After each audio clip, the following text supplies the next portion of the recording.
Hey everyone, welcome back to the Sea to Summit lecture series. My name is Alexander Hetrick and I'm a fourth year at Rocky Vista University. And today we're going to be talking about Avalanche Medicine. So I'm a fourth year, a part of the global medicine track, as well as the wilderness medicine initiative on campus. I have done trainings with the University of Utah in advanced wilderness life support, as well as backpacking medicine. That's kind of where all this is coming from. So today's lecture is meant to give you kind of some background information and what to do in general situations for avalanche medicine, but in no way replaces doing an actual training seminar where you do some hands-on experience to really get this stuff down. So make sure you sign up for one of those kind of trainings with either Knowles or AWLS in the University of Utah to get that experience. So today we're going to be reviewing avalanche mechanics and dynamics. We're going to be talking about the kind of equipment you should have if you're doing any kind of backpacking experience in the middle of winter. We're also going to be talking about self-rescue, search and rescue, as well as post-excavation assessment and treatment of avalanche victims. So to start off, we're going to talk about avalanche physics. The number one cause of avalanches is increased load after or during snowstorms. Also could be rainstorms causing the increased load. So that's the number one cause, not man-made. The number two cause is melting due to solar radiation, creating slicker layer that that top sheath can kind of slide down on. Other causes include rain, earthquakes, rock falls, ice falls, anything that increases the kinetic movement of the top ice, or it causes destabilization of the entire ice pack. Something that is more pertaining to us is artificial causes, which include skiers, snowmobilers, or controlled explosives for any kind of construction or local management. So a myth I know that all of us have from childhood is that, oh, if you talk too loud when you're in the mountains, you could cause an avalanche, or you scream or something, it causes an avalanche. That's a myth. Loud sounds do not create enough pressure and magnitude to trigger an avalanche. And fact, though, is the vast majority of avalanche burials, the victim or someone in the victim's party is the one who triggered the avalanche. Snowmobiles are the most common cause of artificial induction of avalanches by far. So some of the physics going behind an avalanche. The slope angle is the first thing that kind of contributes to it, and is the first thing you should look for when you're out in the backcountry. A gentle slope can also be connected to a steeper slope, so you want to look at the entire terrain and see how it all interconnects, because blow down from one slope can trigger a much shallower slope to also induce runoff. So the elements for an avalanche, one is you have a slab of snow sitting on top of a weaker layer. Then there's some type of trigger, either new snow packing on top and being too much weight, or something triggering destabilization of the snowpack, whether it be a snowmobile, it be rockfall, anything. And with this happening, it's occurring somewhere within a 25 to 55 degree angle for the most part. So slab avalanches are the most common. It's which you have some kind of weak crust layer. So crust being kind of, you have solar radiation melting and forming a very thin, weak sheath that's very slick. Then you have a bunch of snow packed down on top of it and create a huge, thick slab. That slab is just waiting to start running down over that thinner, very slick layer. Um, they are commonly triggered during or after a snowstorm, um, and they're typically called wind wet storm avalanches. Um, Two layers, the weak crust layer and the top snow slab, don't form a cohesive unit and basically create this unstable unit ready to slide. And then something induces it to either crack, destabilize, or more weight is put on top, and then it kind of starts going. The danger is often invisible and it happens very quickly. But some signs you can see if you're trekking out about in the backcountry is sinking, cracking, or collapsing snow. So forming these cracks showing you, hey, there's a destabilization event forming. And when these events form, you get a crack form across the entire snow slab, and then that slab just starts moving down that weaker underneath portion. So usually have a crown and a starting zone. Usually somewhere along this zone, there was the initial incident, whether it's a snowmobile trekking across or it's a big rock that kind of put a lot of kinetic energy into the ice bed and kind of cracked all along it. And then it starts the initial descent. The most common angle for human-caused avalanche is 33 degrees to 45 degrees because that's the most common angle you have for recreational snowmobiling, skiing, and that sort of stuff. And then as the avalanche keeps going, again, you can have deposition zones at a much shallower angle. So you want to make sure wherever you're doing your recreation, even if you're at a shallow angle slope, that there's not a much steeper slope above you. The next type of avalanche are loose, wet, or dry avalanches. These occur anytime there are prolonged periods of surface warming. So it's a lot for the wet avalanches. It helps that all the pieces of ice kind of clump together in balls. It's more common in spring and primarily occurs in the afternoon when the sun has its best angle to be warming that ice. They're warmer, they are slower moving, but they're also more difficult to escape. Usually, they start slow, and then the balls of ice or snow or whatever, because it's wetter, it forms balls or chunks. Those start picking up kinetic energy and going faster and faster. These can also become projectiles for anybody at the bottom and can cause quite a bit of damage. Dry snow avalanches usually is a powder and usually starts at a single point and then fans out below it. So it creates a big fan going below it. And don't underestimate it. Just because it's dry doesn't mean it can't bury you alive.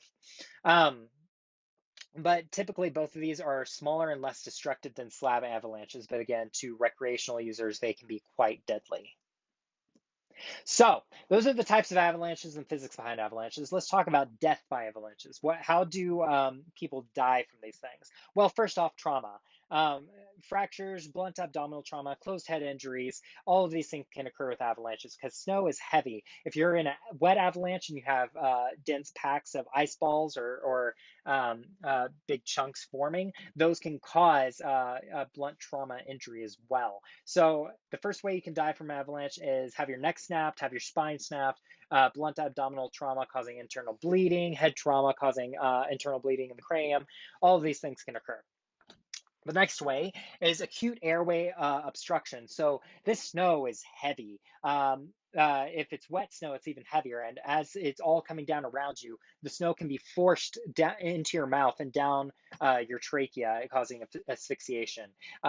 So acute airway obstruction happening immediately when you're hit by the snow and ice can occur and cause you asphyxiate and die. This asphyxiation is what leads to what's called early asphyxia. So it's basically happening at the scene at the time of the avalanche, and is responsible for the immediate drop of survival observed after 19 to 35 minutes of burial. Then we're getting to late asphyxia. So if a victim basically is in an avalanche, gets buried, but they didn't have snow shoved into their mouth and into their trachea and lungs, then you can get late asphyxia. Basically, they die under the snow because of asphyxia.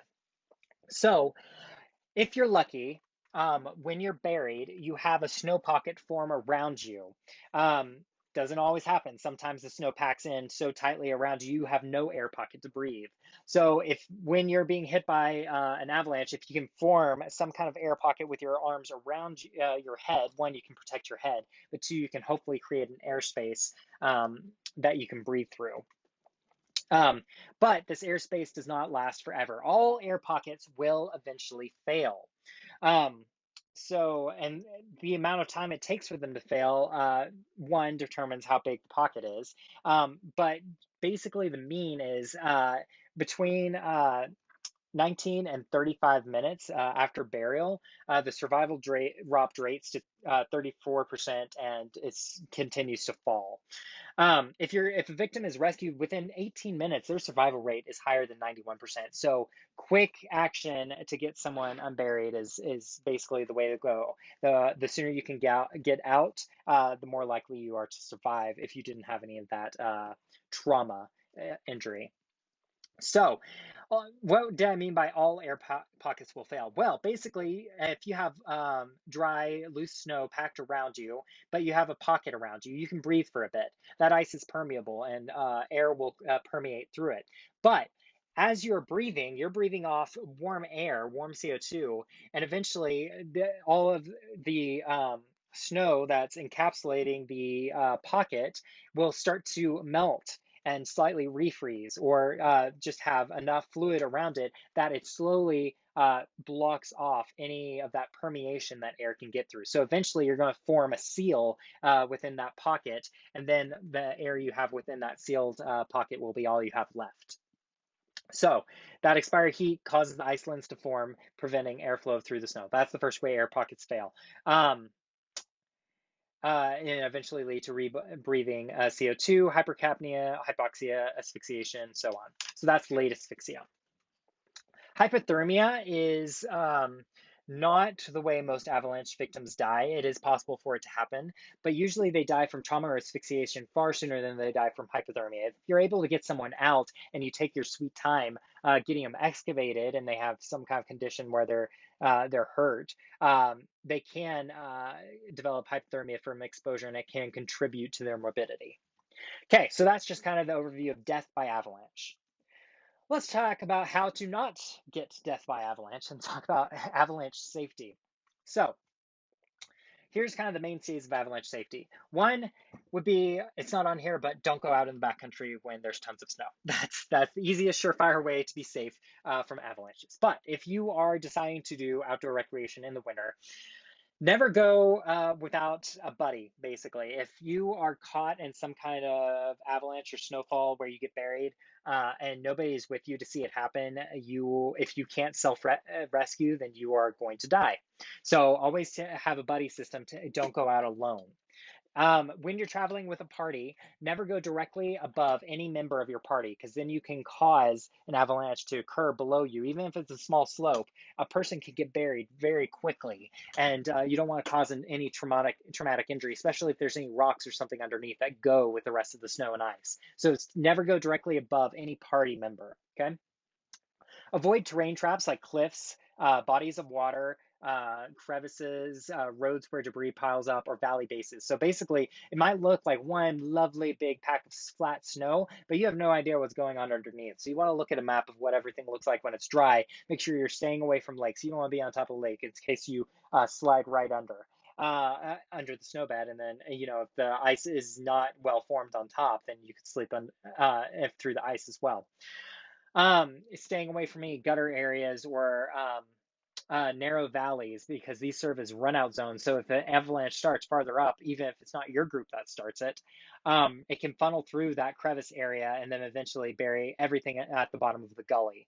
So that's more with your wet and dry avalanches. So those can be quite dangerous if you're in one of those gutter areas. Travel along ridge lines above avalanche start zones or in dense forest way away from any damaged vegetation. Can help you make sure that you're not in any dangerous collapse areas.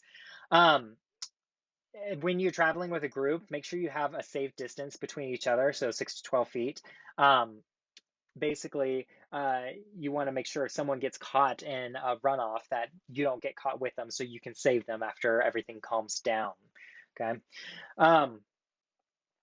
Travel from one safe zone to another. So travel between ridge lines one person at a time. If you have to cross a gutter area, do it one person at a time. Again, you want to make sure if somebody's caught up in something, not the entire group is caught up and everyone's in the same situation. You want at least a few people out that can go for help or save you if you're caught under. Always be on the lookout for red flags such as collapsing, cracking snow, or sinking into the wet snow. Start on low angle slopes before venturing to steeper slopes, and assess the snow stability as you go along. And again, you're watching for any collapsing, cracking snow or sinking wet snow. Always call Forest Service or Avalanche Force Center for a report of the current conditions, and also let them know that you're going out. They may not be able to save you from anything, but at least they know what happened to you, if nothing else. And then always make sure that you carry the proper equipment if you or your team is caught in a snowfall or an avalanche. These include the electronic receiver, the beacon, a shovel, and a probe. So we'll talk about how to use them, and you got to make sure you practice using them before the day of the big event, okay? All right, so let's talk about avalanche victim rescue. So this differs depending if it's only you and your buddy out there or if there's a group of you. So we're going to kind of talk about the differences between all of that. So witnesses should make every effort to maintain the line of sight of victim as they're pushed down the slope. So what this means is as your buddy is being taken down because you weren't caught in it, you were maintaining a proper distance apart, you were traversing the dangerous areas one at a time, so not everybody was caught in. Basically what you want to do is you want to keep a line of sight on your buddy at all times, and then when they finally go under the snow, you want to make a memory note of where they were last seen. So use something surrounding that's not being taken with all the snow, whether it be a cliff face, a rock, a tree, whatever, that's not going under the snow, that you can use to maintain, hey, that's the point I last saw them, so that you don't waste your time searching upward at that point, okay? Now, when snow takes you under, you can either be put under and stay in that position, or you can be strewn way downstream of that position. The way ice and snow travels is it can travel at different speeds on the top and below, okay? So you want to make sure that you start where you last saw them and then move downwards from that position.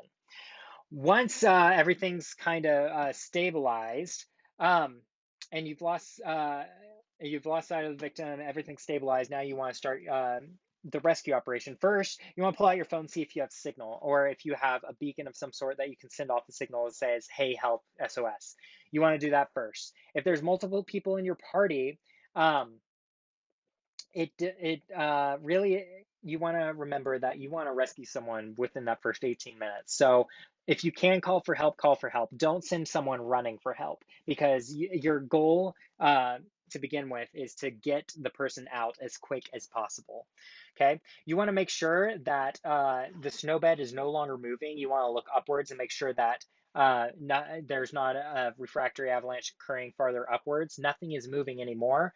And maintain that, hey, just because it's stable now doesn't mean it couldn't start again at any moment. So if you have multiple people in your party, you want another person staying as lookout if possible, in case another avalanche occurs and you and whoever else is with you gets pulled under as well, okay?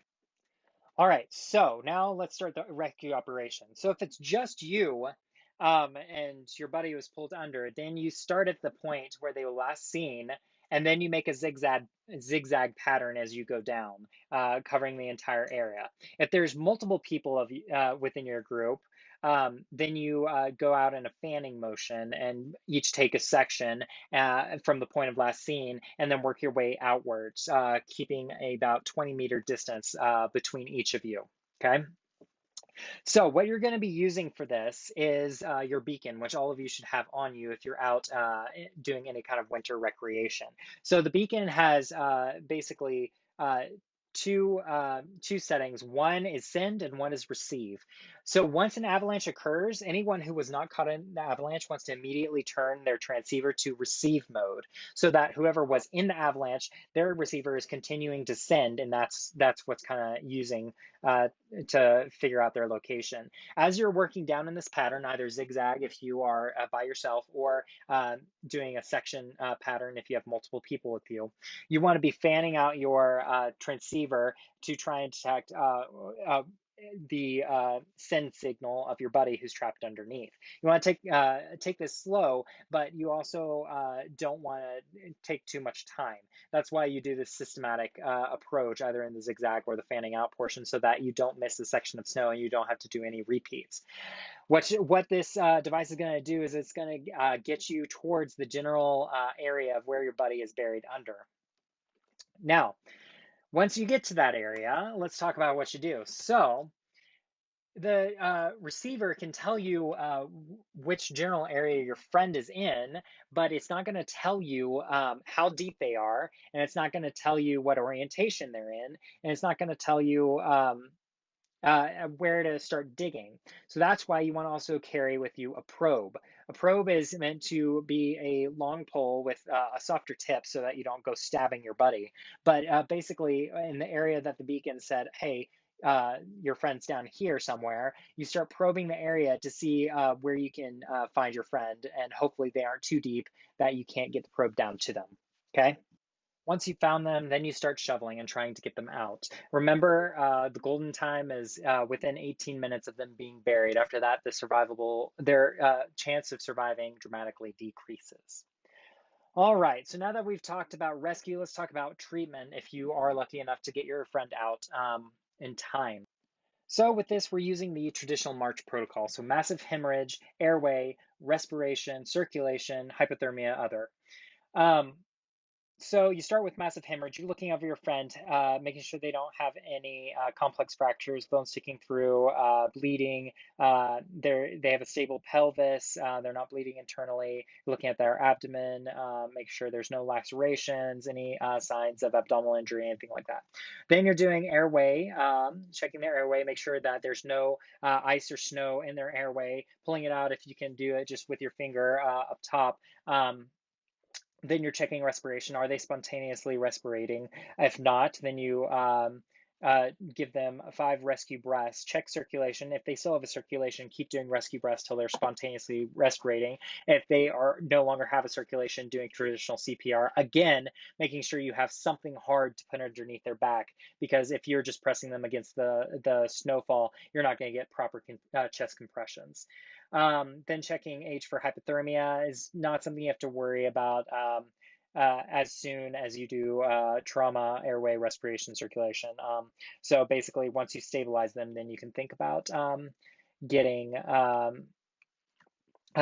getting them warmed up or covered in some kind of protective layer.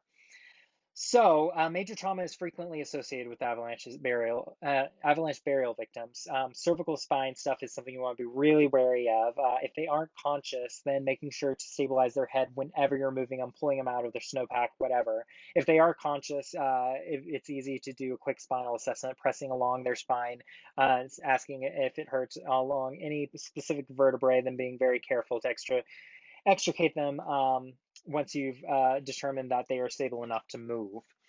Um, Resuscitative efforts, if they aren't conscious, not breathing, should be continued on an asystolic victim buried for more than 45 minutes if an obvious airspace is found upon when you find them. So basically, if you weren't able to find them quickly, you find them within 45-minute window, they're no longer breathing, they have no spontaneous circulation, you don't get a pulse, but you did see an airspace around them, then you can start resuscitative efforts because you do have a chance of bringing them back in time. If there is no obvious space around them, there's a ton of ice and snow shoved down their gullet and not breathing, it's been greater than 45 minutes, you do not have a good chance of resuscitating them, and it's just bad outcome. Once you do have a patient stabilized, remember to keep in mind their exposure to the environment. It's going to be snowy, cold conditions. If there's a lot of wind blowing, you want to try and get a windproof layer on top of them, even on top of what they have. Snow can be insulating while they're down there, but once they're extricated, then that wind can pull off heat off of them so quickly. Any avalanche burial victims should be evacuated immediately. Even if they seem stable, you want to get them out there and have a full assessment. If they aren't stable or they do have C-spine compromise or anything, you want to try and figure out a sled that you can pull them out of there. If you are close to a recreational facility, you do have signal on your phone, you do have someone who can come out and get you in a snowmobile or have a proper carry to pull your friend out, you go ahead and utilize that. But do not delay your friend's excavation if they're is going to be an extremely prolonged excavation period for someone coming for search and rescue to help, because again, these are really cold conditions. There may be an underlying trauma you're not seeing. So finding a way to stabilize their C-spine with a backpack or whatever you have and dragging them out. This only really works well if you have a group of people. If it's just you and your buddy out there and you can't get them out yourself and you have no other option, leave them with your gear to keep them warm and then get help as soon as possible. Okay, so our final slide for the series is Avalanche uh, victim. So this is some of the gear you can have on you if you're going out in the backcountry. One of them is Avalanche Airbags. I know these have been super popular lately. It's basically in a backpack that you wear on your back, where I don't know what other way you would wear a backpack, but a backpack that has a inflation device on it that creates a big balloon behind your head.